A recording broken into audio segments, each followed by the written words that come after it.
Today we will learn about the laws of chemical combination, how compound react, how chemical compounds are formed, how the reaction takes place between different kind of substances. तो सबसे पहले हम बात करते हैं कि chemical combination क्या है।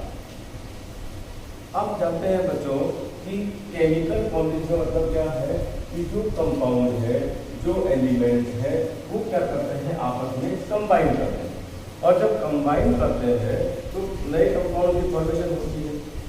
तो जब नए कंपाउंड बनते हैं तो वो कैसे कंबाइन करते हैं, क्या उनके बीच में मैकेनिज्म होता है, इनकी बात हम आज करेंगे। तो सबसे पहले हम बात करते हैं फर्स्ट लॉ की, और वो फर्स्ट लॉ है हमारा लॉ ऑफ कंजर्वेशन ऑफ मास। तो हम पहले बात करते हैं लॉ ऑफ कंजर्वेशन ऑफ मास। देखो बेटा, नाम से ये समझ में आ रहा है, law of conservation of mass. It means mass can not be created nor be destroyed. Mass को ना तो क्रिएट कर सकते हैं, ना ही डिस्ट्रॉय कर सकते हैं। It can be converted from one form to another. Means जैसे एनर्जी की हम बात करते हैं, energy can't be created nor be destroyed, law of conservation of energy हो गया, है ना। उसी तरह से हम मास को क्रिएट नहीं कर सकते हैं। Mass can be converted from one form to another. यानी कि total mass according to this law क्या है, according to this law mass can not be created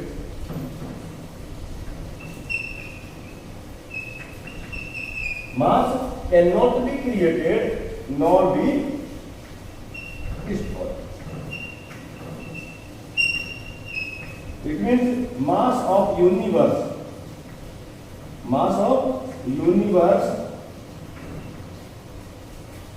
remains constant.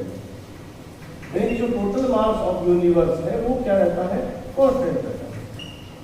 अब देखो बेटा, जब हम केमिकल रिएक्शंस की बात करते हैं, जब हम केमिकल कॉम्बिनेशंस की बात करते हैं, तो हम क्या कहते हैं कि जब भी केमिकल रिएक्शन होती है, जब भी कंपाउंड रिएक्ट करते हैं, तो हम दो चीजों की बात करते हैं, एक रिएक्टेंट और एक प्रोडक्ट। यानी कि when compounds react they form product.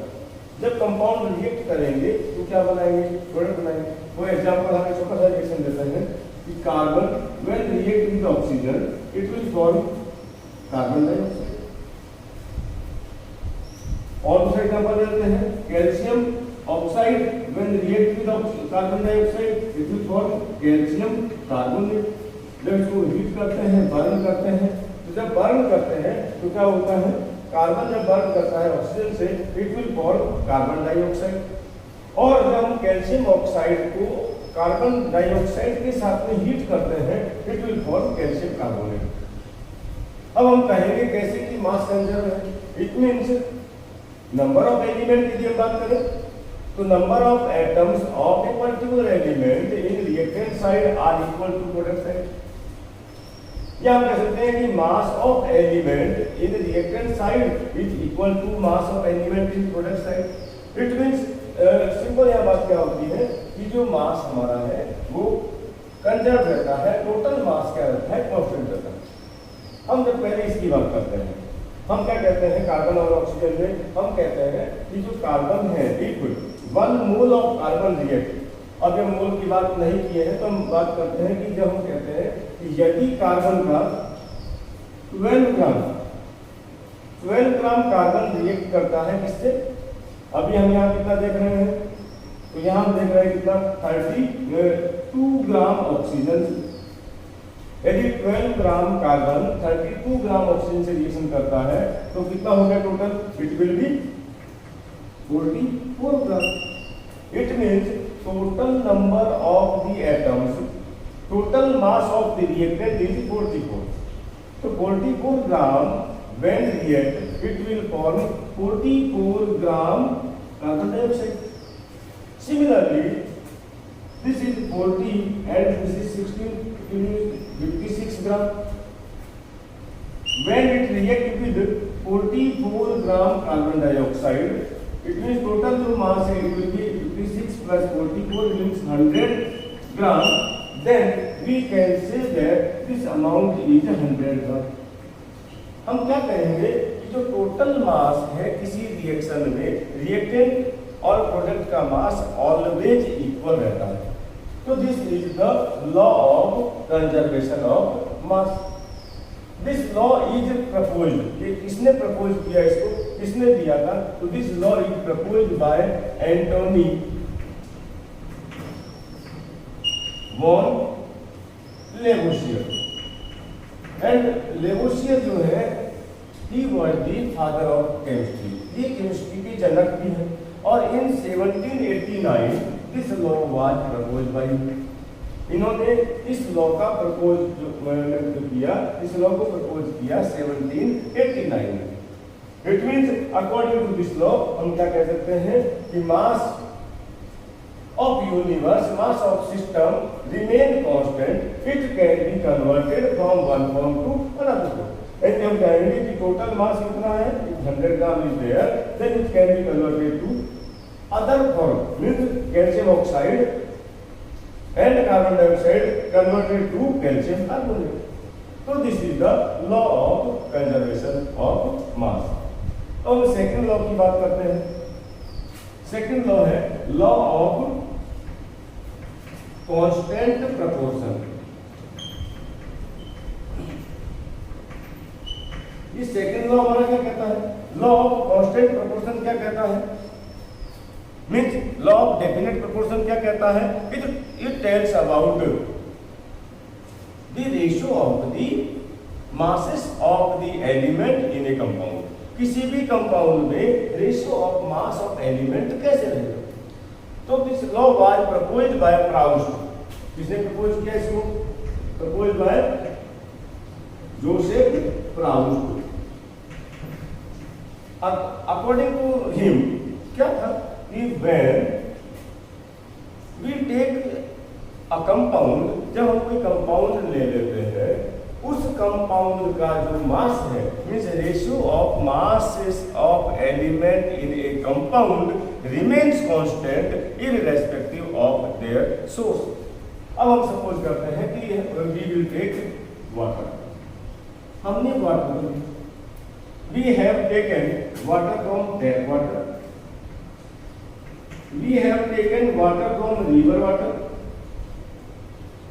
we have taken water from rain water, and from three sources we have taken water. According to this law क्या है कि ratio of the masses of the hydrogen and oxygen in water remains constant. Water में क्या होगा? Ratio of masses of hydrogen और oxygen क्या रहेगा बेटा? इक्वल रहेगा तीनों सोर्सेस में. It means ratio of masses of hydrogen and water in tap water it will be 2:16. रेशियो ऑफ मासेस ऑफ element in river water it is also 2:16 and here also it is 2:16. It means क्या कह सकते हैं हम कह सकते हैं कि according to this law ratio of mass of element in a compound remains constant. It does not depends on its source. ये सोर्स पर डिपेंड नहीं करता है. Ratio of mass of element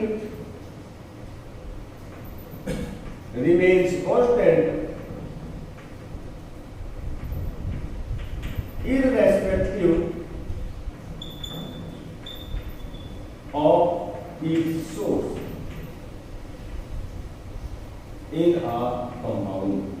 किसी भी कंपाउंड में ratio of mass of element constant रहता है, वो सोर्स पर डिपेंड नहीं करता. इसको कहते हैं क्या? Law of constant proportion. अब हम थर्ड की तरफ बढ़ते हैं, that is law of multiple proportion. These are the topics which are given in class 11th syllabus and you have to go through all the topics, all the topics are important. तो हम बात करते हैं तीसरा, that is law of multiple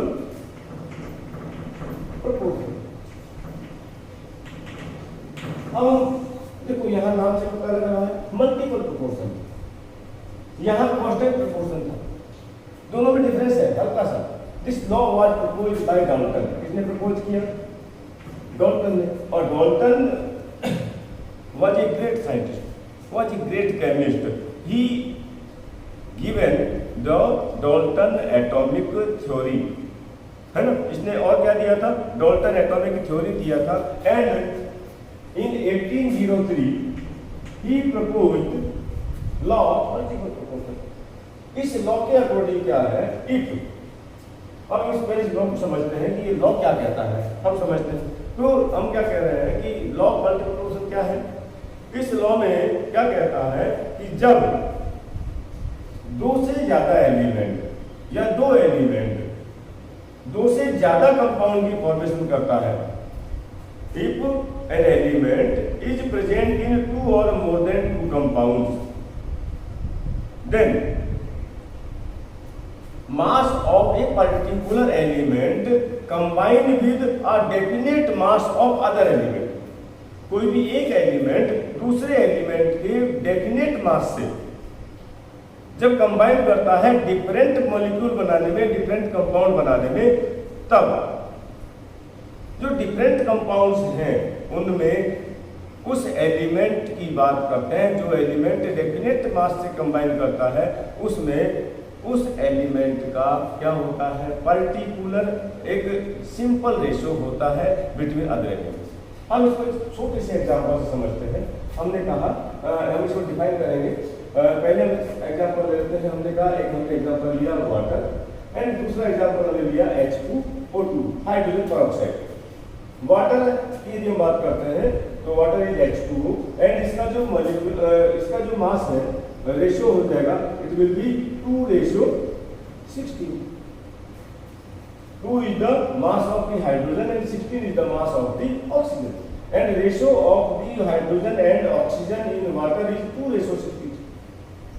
अब यहाँ hydrogen peroxide की बात करते हैं। हाइड्रोजन पेरोक्साइड में जो रेशियो होगा दैट विल बी 2:32।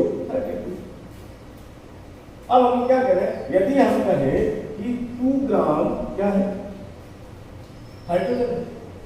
यदि दो ही एलिमेंट है हाइड्रोजन एंड ऑक्सीजन, देयरफॉर 2 और more then 2 compound if same element अलग अलग कंपाउंड बनाते हैं, तब यदि एक एलिमेंट का मास कांस्टेंट है तो वो क्या होगा? दूसरे एलिमेंट जो है उनके मासेस सिंपल रेशियो में होंगे। इट मींस यदि इसका मास हमने कांस्टेंट कर दिया तो oxygen combined with 2 gram of hydrogen in a simple ratio. Simple multiple ratio mean simple integer. तो यहाँ क्या कहेंगे हम कि ratio of the oxygen and oxygen in water and H2O2। तो हम यहाँ क्या कह रहे हैं कि mass of hydrogen is equal to 2 gram, then ratio of oxygen in H2O and H2O2 is क्या होगा? ये 16:32 और it is the simple multiple. ये क्या हो जाएगा आपका? 2:1:2। एंड ये जो ऑक्सीजन है it combines in a simple multiple ratio in a simple integer. तो जब हम बात करते हैं लॉ ऑफ मल्टीपल प्रोपोर्शन की, तो इसको डिफाइन कर देते हैं। डिफाइन करेंगे तो क्या हो जाएगा? अकॉर्डिंग टू दिस लॉ, इस लॉ के अकॉर्डिंग क्या है? When definite mass of A element combines with other element forming different elements by these same 2 elements, then the masses of the second element be in simple multiple. Define करो बेटा। According to this law element can combine, मैं लिखता हूं यहां, according to this law element can combine, according to this law element can combine to form more than two compounds, combine to form two or more than two compound,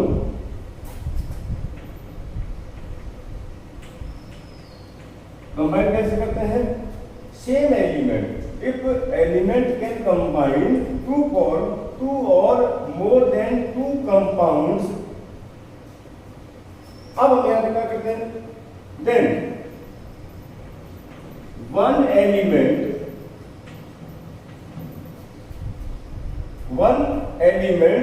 that combine with a fixed mass, that combine with a fixed mass, यदि एक element fixed mass से combine करता है, समझने की बात क्या है कि जब हम हाइड्रोजन को लिए हैं, वाटर हाइड्रोजन को लिए हैं, तो क्या हो गया कि इन दोनों का एक डेफिनेट मास, मींस हाइड्रोजन का एक डेफिनेट मास जब कंबाइन करता है दूसरे एलिमेंट से, तो हम क्या करें कि when one element combine in a definite मास, यदि एक एलिमेंट का मास क्या है? डेफिनेट है, एक एलिमेंट का मास फिक्स है, then other element are in ratio of simple whole number. क्या हो जाएगा? एक एलिमेंट फिक्स हो गया, देन अदर एलिमेंट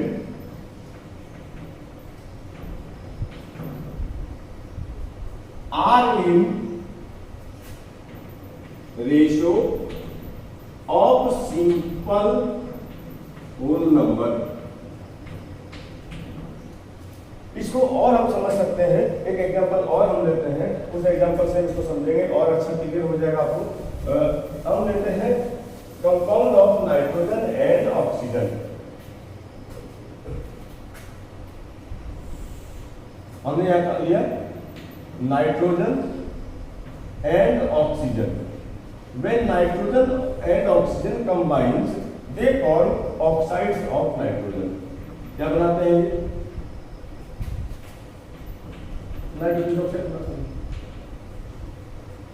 कौन कौन से ऑक्साइड बनते हैं? तो हम यहाँ सबसे पहले बात करते हैं ऑक्साइड्स में, that is N2O, dinitrogen monoxide. उसके बाद हम बात करते हैं NO, नाइट्रोजन मोनोऑक्साइड। उसके बाद हम बात करते हैं N2O3, उसके बाद हमने बात की NO2, उसके बाद हमने बात की N2O4, उसके बाद हमने बात की N2O5। यानी कि एक ही तरह के एलिमेंट है, नाइट्रोजन और ऑक्सीजन ही कंबाइन कर रहे हैं और इतने सारे एलिमेंट कंपाउंड बना रहे हैं। तो when two elements combine to form different compound, जब दो एलिमेंट कंबाइन करते हैं, अलग अलग कंपाउंड बनाते हैं, तब इस रेशियो ऑफ द एलिमेंट हम यहाँ काउंट करते हैं। तो नाइट्रोजन इज 28:16, यहाँ 14:16, यहाँ 28:48, यहाँ हम बात करते हैं तो कितना हो जाएगा बेटा? 14:32, यहाँ हो जाएगा 28:64 और यहाँ हो जाएगा 28:80। अभी ये उसको सिंपल रेशो में कन्वर्ट करते हैं, ये हो जाएगा बेटा क्या? अब इसको काट देंगे तो क्या हो जाएगा? 7:4, it will become 7:8, it will become 7:12, it will become 7:16, it will become 7:,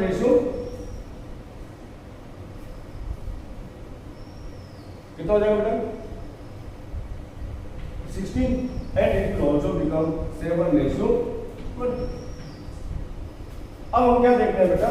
यदि mass of the element x, element x means is mass of nitrogen is fixed, यदि नाइट्रोजन का मास फिक्स कर देते हैं, कितना कर दिए, if the mass of nitrogen is fixed and it is 7, then other element which is oxygen, then other element combines to form different compounds, other element combines to form different compound in a simple whole number ratio, in a simple integer ratio, in a simple multiple, that is 4:8:12:16:20।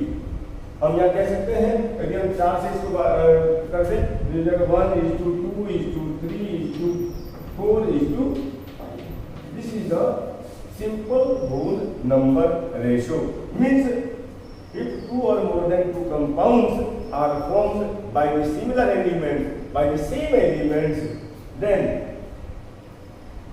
one element is in fixed proportion, then other elements combine in different compounds in a simple whole number ratio, and this is known as law of multiple proportion। ये क्या है इसका, law of multiple proportion. उसके बाद हम बात करते हैं दैट इज गे-लुसाक लॉ। अब और हमारे जो लॉ है, गे-लुसाक लॉ है, it is given only for gases. किसकी बात करती है, केवल गैसों की बात करती है। अब आपने पढ़ा है कि जो गैसें हैं वो क्या होती हैं, gases are the substances, are the matters which do not have definite mass, do not have definite volume as well as definite shape. They gain the shape of the container as well as they occupy the volume of the container। तो हम बात करते हैं गे-लुसाक law, given by गे-लुसाक। और गे-लुसाक ने जो इस law में बताया, उन्होंने कहा इफ टू गैसेज कंबाइन, यदि दो गैसें कंबाइन करती हैं तो वो उनके वॉल्यूम के सिंपल रेशो में कंबाइन करती है। 1808 में लॉ प्रपोज किया था, किसने किया था, गे-लुसाक ने किया था। अकॉर्डिंग टू हिम क्या था, if two gases, when to gases combine, जब दो गैसें कंबाइन करती हैं, जब दो गैसें कंबाइन करती हैं, when two gases combine, है ना, to form compound, है ना, their ratio of their volume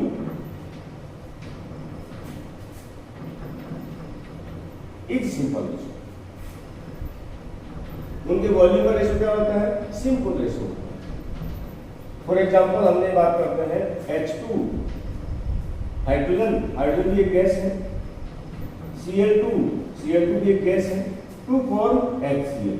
यदि हम इसकी बात करते हैं, हम क्या कहेंगे कि one volume of hydrogen combine with one volume of the chlorine to form one volume of the HCl। हम यहाँ क्या कहेंगे, वन वॉल्यूम। यदि सिमिलर वॉल्यूम होगा, यानी कि जो रेशो है वॉल्यूम का वो क्या असल का होल नंबर होगा, तो यहाँ हमने कहा one volume, they will form one volume of the HCl। क्या गे-लुसाक ने कहा कि when to gases combines, ratio of their volume is in simple ratio. उनके वॉल्यूम का जो रेशो है वो क्या रहता है, हमेशा सेम रहता है, हमेशा क्या रहता है, सिंपल रहता है, मीन्स सिंपल इंटीजर रहता है। तो क्या हो जाएगा, होल नंबर रहेगा, होल नंबर रहेगा तो क्या हो जाएगा, रेशो क्या हो जाएगा, वॉल्यूम 1 रेशो 1। हो सकता है हम कहें कि ये 50 ml and this will 50 ml to form this 50 ml, यानी कि जब ये कंबाइन करती हैं तो इनका जो रेशो है वो कैसा रहेगा, 50 ml रहेगा। या हम ऐसा भी कह सकते हैं कि ये 100 ml है, दिस वन इज 50 ml। तब हम क्या कहेंगे कि 100 ml रेशो 50 ml मीन्स 1:2 या 2:1, it means it is simple whole number ratio. तो जब दो गैसें कंबाइन करती हैं उनका जो वॉल्यूम है उनका रेशियो क्या रहता है, सिंपल होल नंबर रेशियो रहता है, सिंपल रेशियो रहता है। अब ये बात हम कब करेंगे, at the same temperature and pressure. अब हम यहाँ क्या करते हैं, टेम्परेचर और प्रेशर को कांस्टेंट मानते हैं। ऐसा क्यों होता है, टेम्परेचर और प्रेशर को कांस्टेंट क्यों किया, क्योंकि टेम्परेचर और प्रेशर दोनों ही वॉल्यूम को क्या करते हैं, अल्टर करते हैं, चेंज करते हैं। नेक्स्ट हम बात करते हैं दैट इज एवोगैड्रो लॉ। और एवोगैड्रो लॉ भी एक इंपॉर्टेंट लॉ है सर। इसमें क्या है, Avogadro law proposed by a scientist Avogadro. और एवोगैड्रो ने एक बड़ा काम क्या किया, इन्होंने नंबर ऑफ पार्टिकल्स को कैलकुलेट करने की कोशिश की। तो हम बात करते हैं Avogadro.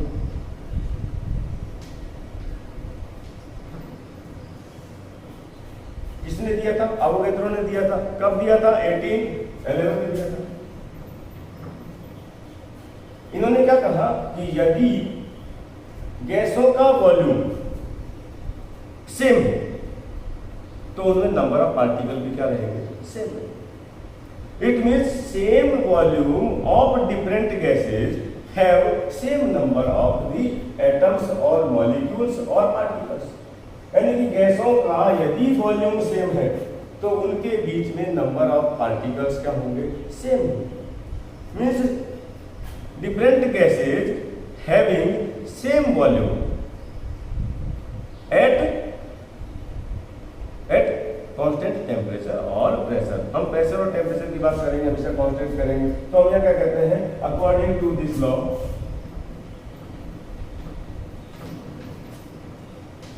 equal volume of two different gases, equal volume of two different gases have, यदि गैसों का वॉल्यूम कैसा है, इक्वल है, गैसें कैसी हैं, डिफरेंट है, तब क्या होगा, they should have equal number of the molecules or particles. Different gases have equal number of molecules और हम सिंपली कह सकते हैं particles, but कंडीशन क्या है, at constant temperature and pressure। इसका मतलब क्या है कि यदि टेम्परेचर और प्रेशर हम कांस्टेंट रख दें तो चाहे गैस कोई भी हो, गैस चाहे कोई भी हो, चाहे हाइड्रोजन हो, ऑक्सीजन हो, कार्बन डाइऑक्साइड हो, सब में क्या होगा, equal number of the molecules होंगे, equal number of the particles होंगे। तो जो एवोगैड्रो लॉ है, उन्होंने सिंपल यहां कहा कि यदि हमने कहा कि यदि A 50 ml है, B 50 ml है और ये बनाते हैं AB। AB हमारा कितना भी बनता है, सपोज करते हैं कि 100 ml बनता है, तो हम क्या कहेंगे, ये जो इक्वल वॉल्यूम है इसमें number of particles, number of moles क्या रहेंगे, सेम रहेंगे। Means equal number of moles are present in different gases at constant temperature and pressure in equal volume। Number of particles क्या रहेंगे, सेम रहेंगे। तो ऐसे जो इस लॉ को हमने कहा क्या, एवोगैड्रो लॉ। और एवोगैड्रो ने एक काम और किया था, उन्होंने कहा था कि जो किसी भी पार्टिकल है या कोई भी एटम है उसमें नंबर ऑफ पार्टिकल्स कैलकुलेट करने की बात की थी। तो एक एवोगैड्रो नंबर है हमारा, दैट इज 6.022 × 10⁻23। ये पार्टिकल कहें, एटम कहें या एंटाइटिटीज कहें, इतने एंटाइटिटीज को क्या कह दिया था हमने, 1